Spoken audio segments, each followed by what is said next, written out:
Hello friends, welcome to my channel. तो चलिए देख लेते हैं आज का मार्केट एनालिसिस की मार्केट ने आज किस तरह से बिहेव किया। और आज का दिन बहुत ही ज़्यादा वोलाटाइल था, तो मैं उसको ब्रेक डाउन करने की कोशिश करूँगा कि आज मार्केट में क्या हुआ और किस लिए हुआ। तो चलिए शुरू करते हैं। तो कल मैंने जैसा कहा था कि मार्केट में जो ये जो ऑरेंज लाइन है यहाँ पे 22,165, ये बहुत ही ज़्यादा वीक है। ये वीक क्यों है? क्योंकि ये एल पीरियड का जो पुल बैक है 10 मई का, वहाँ से ही सारा एक्शन हो रहा था। अब अगर 13 मई का देखेंगे तो के एल पीरियड का लो एग्जैक्ट था, और कल अगर देखेंगे तो बी पीरियड का लो एग्जैक्ट था। मतलब यही से सब अंजाम दे रहा था बायर्स और सेलर्स ने। तो ये एक हमारे लिए या प्राइस एक्शन ट्रेडर के लिए बोल सकते हैं एक इम्पोर्टेंट रेफरेंस पॉइंट बनता था। तो मैंने क्या कहा, इस वीकनेस की वजह से मार्केट आ सकता है और ये वीकनेस टेकआउट कर सकता है। तो मार्केट ने आज ओपन हुआ। ओपन होने के बाद मार्केट बी पीरियड में वो पीओसी को टच किया और मार्केट नीचे आ गया। शार्प फॉल हुआ एक। हमको ये एक्सपेक्टेड बिहेवियर था क्योंकि इतना सारा वीकनेस था और ये एक सेलिंग जोन था, तो न्यू सेलर्स आना एक्सपेक्टेड था।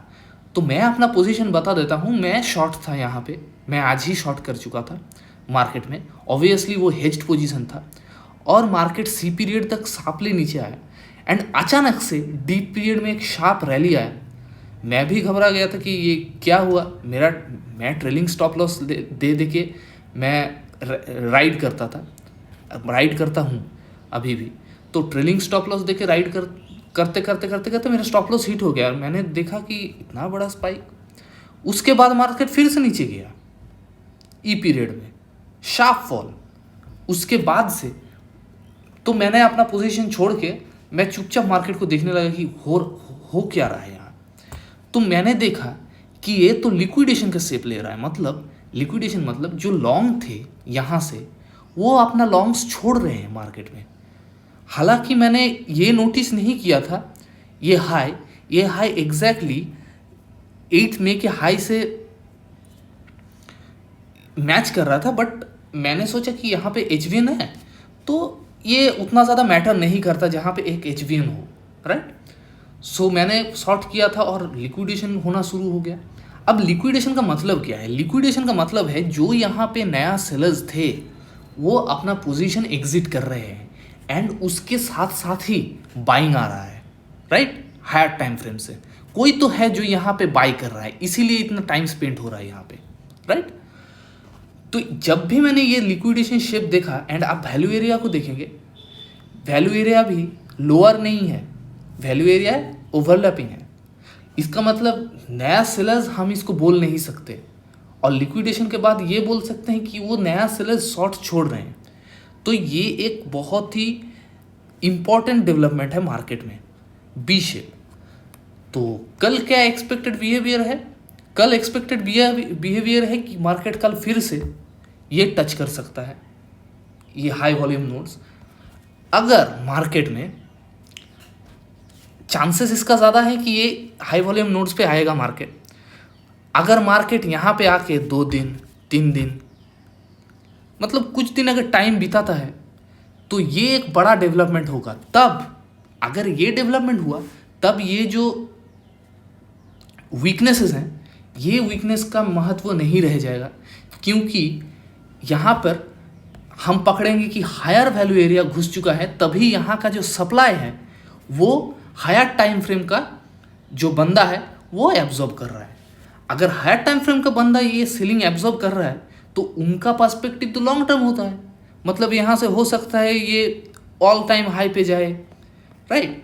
तो ये जो रिटेल ट्रेडर बैठा है यहाँ पे ये उतना मैटर नहीं करेगा, राइट। हालांकि ये भी कर सकता है यहाँ पे टाइम स्पेंड करके फिर एक शार्प फॉल देके फिर अप हो जाए। इसको हम कहते हैं इन्वेंट्री एडजस्टमेंट ब्रेक। तो इन्वेंट्री एडजस्टमेंट ब्रेक भी हो सकता है, इसमें कोई दोहराई नहीं है। मार्केट को कोई रोक नहीं सकता ये होने से। बट हम ट्रेडिंग करते हैं रिस्क रिवॉर्ड देख के, या उससे अच्छा मैं बोलूँ कि हम प्रोबेबिलिटी देख के ट्रेड करते हैं। अगर मार्केट यहाँ पे टाइम स्पेंड करने लगा तो प्रोबेबिलिटी आर हाई कि मार्केट ऊपर जाएगा। अब यहाँ से डायरेक्ट ब्रेकआउट देगा या इसको टेकआउट करके फिर ब्रेकआउट देगा, वो मार्केट के हाथ में है। हमें पोजीशन अकॉर्डिंगली मैनेज करना होगा, पर प्रोबेबिलिटी बाइंग की तरफ हो जाएगा। तो ये था निफ्टी का एनालिसिस। अब आ जाते हैं बैंक निफ्टी के एनालिसिस में। और हाँ, एक बात मैं बोलना भूल गया कि अगर ये नीचे आए, राइट, कल हो सकता है कि यहाँ पे ना जाए, कल नीचे आ जाए। अगर नीचे आए तो हम शांत बैठेंगे, हम ट्रेड नहीं करेंगे। हम देखेंगे कि नीचे आते वक्त ट्रेड फैसिलिटेशन क्या हो रहा है, कितना मार्केट में मूवमेंट आ रहा है, मार्केट स्लो मूव कर रहा है या बहुत ही तेज़ी से मूव कर रहा है। अगर स्लो मूव करता है तो फिर से लिक्विडेशन आ जाएगा, फिर से यहाँ पे एक्यूमुलेट कर सकता है स्मार्ट मनी, राइट। वो तो स्मार्ट मनी के हाथ में है कि यहाँ के एक्यूमुलेशन करने के बाद यहाँ पे कर सकता है, यहाँ पे कर सकता है, वो स्मार्ट मनी के हाथ में है, हम कुछ नहीं कर सकते। हमें अकॉर्डिंगली हमारा पोजीशन मैनेज करना पड़ेगा। अब आते हैं बैंक निफ्टी में। बैंक निफ्टी में भी वही स्टोरी है जो मैंने निफ्टी में बताया, लिक्विडेशन से। कल मार्केट में मैंने बोला था ये जो ए बी पुअर लो है ये वीक रेफरेंस है, क्योंकि मार्केट पुअर लो बना के ऊपर जा रहा है तो मतलब ये शॉर्ट टर्म ट्रेडर्स का काम है। बट आज क्या हुआ, आज मार्केट में वही साफ फॉल आया निफ्टी की तरह, और बैंक निफ्टी ने भी एक बी शेप बनाया। अगर आप फॉलो थ्रू देखने जाए कल के डे के रेंज से बाहर से, हमें स्विंग ट्रेडर्स होने के नाते क्या देखना पड़ेगा कि डे रेंज के बाहर कितना फॉलो थ्रू मिला है। डे में कुछ भी हो सकता है, इतना बड़ा स्पाइक आ सकता है, बट डे रेंज के अंदर ही है, तो स्विंग टाइम फ्रेम के लिए कोई फायदा नहीं है।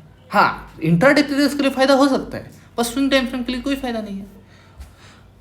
इसीलिए आज मार्केट नीचे आके उतना अच्छा ट्रेड फैसिलिटेशन नहीं दिखाया। इससे हमको क्या पता चलता है, और लिक्विडेशन शेप भी है, इसका मतलब क्या पता चलता है हमको कि नीचे कोई एक्यूमुलेशन कर रहा है और ये जो सेलर्स था ये अपने शॉर्ट्स छोड़ रहे हैं, राइट। अब आप देखोगे कि इसका हाई जो है वो पुअर हाई है, राइट। तो ये टेकआउट होने का चांसेस बहुत ज़्यादा है। तो हम कल ट्रेड फैसिलिटेशन मॉनिटर करेंगे, और अगर हम स्विंग टाइम फ्रेम के लिए कहे, अगर ये जो बैलेंस है कल और आज का, ये अगर टेकआउट हो जाए तो मार्केट का, तो मैंने कहा था, कल भी कहा था कि 48,400 तक जा सकता है, क्योंकि ये एक वीक रेफरेंस है। यहाँ इसको टेकआउट ना करके जब तक सेलिंग आएगा वो वीक ही होगा, क्योंकि ये शॉर्ट टर्म ट्रेडर्स का काम है, राइट, जो कि स्पेकुलेशन करते हैं। तो हमको कल ट्रेड फैसिलिटेशन मॉनिटर करना होगा। एंड अगर नीचे आए फिर भी हम शांत बैठेंगे निफ्टी की तरह, हम देखेंगे कि फिर से रीअक्यूमुलेशन आ रहा है या फिर यहाँ से शार्प फॉल आ रहा है, उसके अकॉर्डिंग हम पोजीशन सेट कर सकते हैं। तो यही था फ्रेंड्स आज का मार्केट एनालिसिस। उम्मीद है आपको ये एनालिसिस पसंद आया होगा। अगर पसंद आया है तो लाइक, शेयर एंड सब्सक्राइब कर दीजिएगा। And happy and safe trading.